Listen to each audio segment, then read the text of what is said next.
بسم اللہ الرحمن الرحیم۔ رسول اللہ صلی اللہ علیہ وآلہ وسلم نے فرمایا کہ ایک آدمی جب قبر میں رکھا جاتا ہے اور دفن کر کے اس کے لوگ پیٹھ موڑ کر رخصت ہو جاتے ہیں تو وہ ان کے جوتوں کی آواز سنتا ہے۔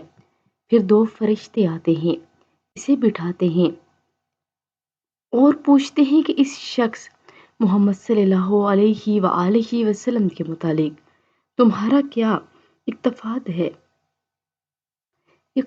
ہے؟ وہ جواب دیتا ہے، میں گواہی دیتا ہوں کہ وہ اللہ کے بندے اور اس کے رسول ہیں۔ اس جواب پر اس سے کہا جاتا ہے کہ یہ دیکھ جہنم کا اپنا ایک ٹھکانہ، لیکن اللہ تعالیٰ نے جنت میں تیرے لیے ایک مکان اس کے بدلے میں بنا دیا ہے۔ نبی کریم صلی اللہ علیہ وآلہ وسلم نے فرمایا، پھر اس بندے مومن کو جنت اور جہنم دونوں دکھائی دی جاتی ہیں، اور کافر یا منافق ہو تو اس کا جواب یہ ہوتا ہے کہ مجھے معلوم نہیں، میں نے لوگوں کو ایک بات کہتے ہوئے سنا تھا، وہی میں بھی کہتا رہا۔ پھر اس سے کہا جاتا ہے، نہ تو نے کچھ سمجھا اور نہ اچھے لوگوں کی پیروی کی۔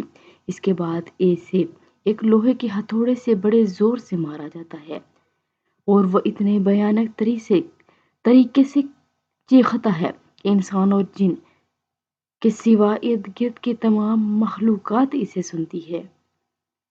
اللہ رب العزت ہم سب کو قبر کی تیاری کرنے کی توفیق عطا فرمائے، اور اگر ویڈیو اچھی لگے تو لائک، شیئر اور سبسکرائب کر دیں۔